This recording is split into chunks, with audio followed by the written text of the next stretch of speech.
Assalamualaikum warahmatullahi wabarakatuh. Halo sahabat sejuta kisah. Senang sekali kami bisa kembali hadir menjumpai Anda. Tentunya seperti biasa akan menghadirkan kisah-kisah nyata misteri yang menarik. Dan untuk kesempatan kali ini kami akan berbagi sebuah kisah nyata misteri yang berjudul Akhir Perjanjian dengan Siluman Ular. Kisah ini diadaptasi dari sebuah kejadian mistis di kawasan Bandung Selatan. Pelaku peristiwa lolos dari perjanjian gaib dengan siluman ular. Namun apa yang terjadi selanjutnya? Kehidupan Karta sekarang amat kontras jika dibandingkan dengan 14 tahun silam. Dia kini tergolong orang yang sukses secara materi. Buktinya, rumah mentereng, penggilingan gabah, toko kelontong plus kendaraan roda 4 ada dalam genggamannya. Padahal dulunya Karta hanyalah sosok yang dikenal sebagai penjual arang keliling. Hampir tiap hari dia berkeliling kampung dengan arang-arang yang dipikulnya. Kini Karta sudah jadi jutawan, namun ada sesuatu yang janggal dalam kehidupan kesehariannya. Karta yang hidup berkecukupan ini sama sekali tak memiliki anak. Bukan berarti Karta atau istrinya mandul. Anak lelakinya yang semata wayang telah mati mendadak dalam usia remaja 15 tahun silam. Sedangkan 7 anak dari ketiga bini mudanya pun meninggal tatkala masih balita. Kini, Karta yang telah berusia kepala 5 hidup serumah dengan istri tuanya bernama Suminah. Sementara itu, ketiga istri mudanya satu persatu setiap tahun meninggal dunia tanpa suatu sebab sakit terlebih dahulu. Melihat penampilan keseharian Karta dan Suminah yang kaya raya itu amat bersahaja, bahkan sedikit agak jorok. Pakaian yang dikenakannya amat lusuh dan jarang salin. Bahkan menu makanan mereka tak sebanding dengan jumlah kekayaan yang mereka miliki. Kenyataan yang dialami dan dijalani oleh suami istri Karta yang seakan serba minim selalu menimbulkan pertanyaan, apakah hal ini lumrah atau tidak bagi mereka yang hidup kaya? Entahlah, yang pasti kenyataan hidup Karta memang telah menimbulkan banyak kecurigaan, terutama di mata orang-orang sekampungnya. Hari itu, Karta yang hanya tamat SD terlihat murung dan gelisah, seakan ada beban berat yang bergayut dalam pikirannya. Sementara itu, istrinya Suminah terlihat biasa saja. Menyaksikan suaminya berperangai begitu, Suminah jadi iba. Kenapa akhir-akhir ini Akang kelihatan murung? Tanya istrinya menyelidik. Gerangan, apa yang sedang bergayut dalam pikiranmu? Yang ditanya langsung menatap Suminah seraya mengusap mukanya dengan kedua jari tangan yang sudah mulai keriput.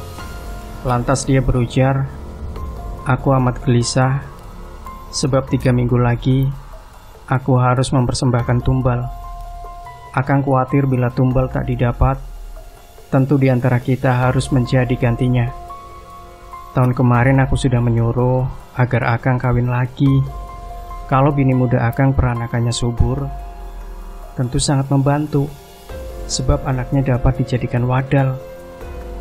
Ya paling tidak seperti 7 bayi yang keluar dari rahim Karti, Sumini, dan Romlah dulu. Kalau waktunya mendesak, istri muda Akang itu yang akan kita persembahkan, papar Suminah. Karta hanya diam membisu, tatap matanya yang kosong memandang lurus ke depan. Apa yang dirisaukan keduanya memang tertuju pada perjanjian yang pernah mereka ikrarkan.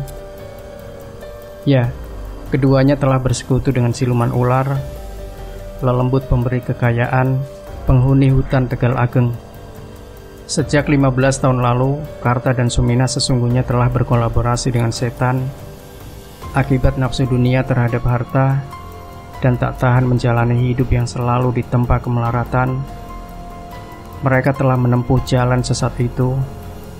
Tentu saja efek dari perbuatan itu sangat besar. Dosa-dosa yang harus dipikul keduanya amat banyak, tak sebanding dengan harta yang dinikmati selama ini. Tambahan pula, perjanjian itu tak dapat disudahi dengan begitu saja. Agaknya hati kecil Karta dan Suminah mulai tergugah. Mereka mulai berangsur menyadari kekeliruan yang telah mereka lakukan selama ini. Dosa-dosa itu begitu jelas terbayang di hadapan mereka. Tambahan pula, Keduanya kadang dibayangi wajah-wajah orang yang telah diwadalkan, seolah mereka ingin menuntut balas terhadap kebiadaban itu. Mereka pun kian resah ketika menyadari kalau para tetangganya telah mencium perilaku menyimpang yang telah mereka lakukan. Dugaan itu benar adanya. Guncingan dan cemoohan para tetangga mulai merebak. Tabir pemujaan pesugihan Blorong itu telah terendus penduduk sekitar. Imbasnya, Karta dan Suminah seolah terkucilkan. Buktinya, penggilingan gabah dan toko kelontong milik mereka mulai dijauhi konsumen. Ini terjadi lantaran penduduk takut dijadikan wadal. Meski sepi konsumen, harta Karta sesungguhnya tetap bertambah. Ini terjadi karena tiap malam Selasa dan Jumat, siluman ular itu selalu memberi banyak uang kepada mereka. Biasanya, setelah siluman ular melakukan persetubuhan dengan Karta, maka makhluk halus yang telah berubah wujud menjadi wanita jelita itu selalu meninggalkan sejumlah uang di atas spray tempat keduanya bersetubuh. Seperti malam Selasa pahing itu, sejak petang Karta telah menyiapkan sesaji dalam kamar khusus. Asap dupa mulai mengepul hingga menyelimuti seluruh ruang kamar. Karta duduk bersila menghadap sesaji sambil mulutnya berkomat kamit melafalkan mantra pemanggil iblis. Cukup lama Karta bersemedi, peluhnya mulai membanjiri dan tubuh Karta seolah meliuk-liuk mengikuti irama mantra yang dia gumamkan. Sekira pukul 23.30 waktu Indonesia Barat, tubuh Karta beringsut ke atas pembaringan.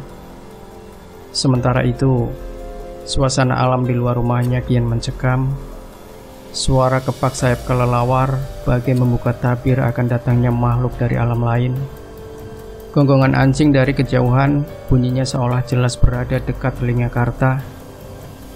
Semilir angin pun kian bertambah kencang, menjadikan suasana menakutkan. Pantas bila dalam suasana seperti itu, penduduk sekitar emoh berada di luar rumah. Bunyi satwa liar seolah menyerbu rumah Karta.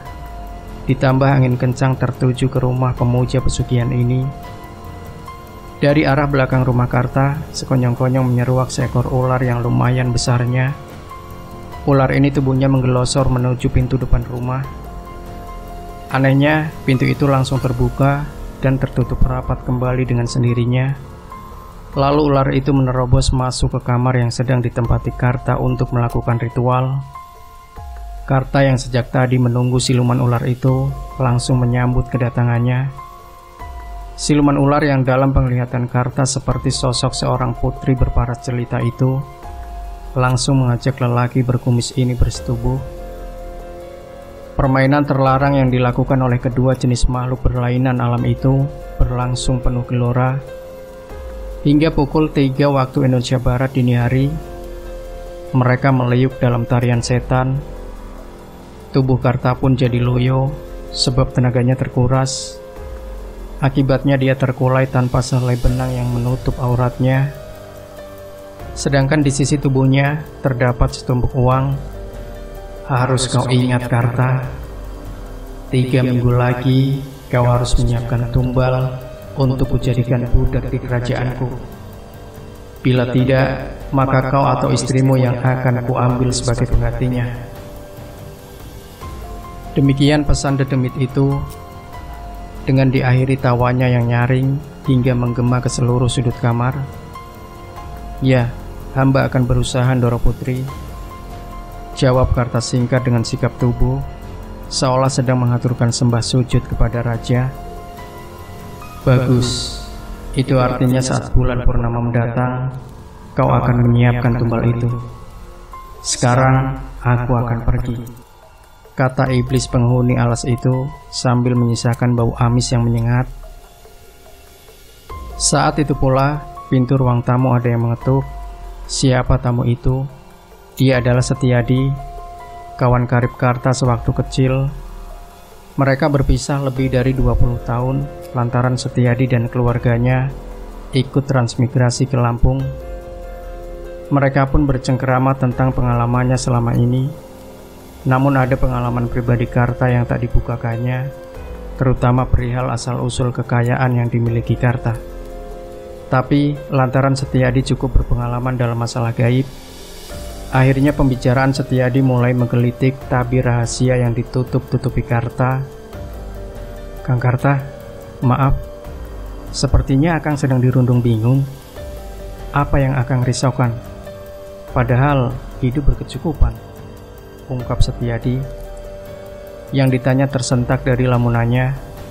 Pertanyaan sohibnya itu seakan menusuk relung hati Karta hingga membuatnya bertambah sedih. Namun lantaran Setiadi telah Karta anggap saudara kandung, akhirnya Karta membuka rahasia pribadinya. "Secara lahiriah hidupku berkecukupan, tapi secara batiniah saya amat menderita." Aku Karta tanpa bisa melanjutkan kalimatnya. Tenggorokannya seolah tersedak akibat memendam penyesalan mendalam. "Jangan kau risaukan perihal tak punya keturunan. Tuhan telah memberimu kesehatan dan kebahagiaan," potong Setiadi. "Bukan masalah keturunan yang aku cemaskan, tapi masalah asal-usul harta yang kuperoleh selama ini. Aku harap kamu dapat menyimpan aib besar ini," ujar Karta sambil kedua tangannya menyeka kedua matanya yang tak terasa menitikan butiran air bening. "Maksud Akang?" tanya Setiadi bingung dan tak mengerti. "Begini, aku selama ini memuja pesugihan Blorong. Aku telah menyekutukan Tuhan. Mengingat usiaku semakin tua, ingin aku insaf untuk menjalani hidup baru. Biar sisa hidupku akan kujalani dengan bertaubat kepada Gusti Allah," tutur Karta sambil lagi-lagi mengusap air matanya. Allah Maha Pengampun, meski agak sulit untuk melepaskan perjanjian-perjanjian dengan iblis, namun atas izin Allah, bila kita mau berusaha, tentu akan dapat jalan keluarnya. Aku punya kenalan paranormal, dia bernama Ustadz Jailani, tinggal di Tasikmalaya. Bila Akang setuju, malam Jumat mendatang, beliau akan kuundang, jelas Setiadi. Karta merasa sedikit lega mendengar tawaran sahabatnya ini. Sudah barang tentu dia pun menyetujuinya. Singkat cerita, Ustadz Jailani datang ke rumah Karta yang megah. Karta pun dengan detail membeberkan perihal kekeliruannya selama ini, dengan disaksikan Suminah dan Setiadi.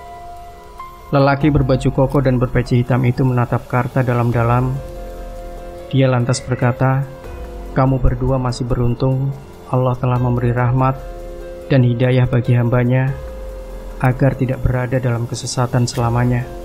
Lantas, lelaki yang jenggotnya telah memutih ini menyarankan Karta untuk segera membangun rumah baru di kampung seberang. Rumah itu selanjutnya harus bisa ditempati keluarga Karta sebelum perjanjian dengan dedemit siluman ular. Petunjuk itu pun dilaksanakan Karta. Akhirnya secara maraton, rumah sederhana itu selesai pengerjaannya. Sesuai anjuran Ustadz Jailani, malam Selasa Kliwon, Karta dan Suminah menempati rumah baru yang hanya berpagar anyaman bambu itu. Maksud Ustadz Jailani menyuruh Karta membangun rumah baru dan menempatinya tak lain dan tak bukan adalah untuk mengelabui siluman ular. Saat pengambilan tumbal itu pun akhirnya tiba. Malam itu, alam seolah telah mengetahui akan adanya huru-hara di kampung halaman Karta. Angin berhembus teramat kencang, ranting pepohonan beradu satu sama lainnya, menyuarakan simfoni keseraman. Kepak sayap kelelawar berputar-putar seolah mengusung kekejaman, sedang suara lolongan anjing melengking bagai jerit kematian.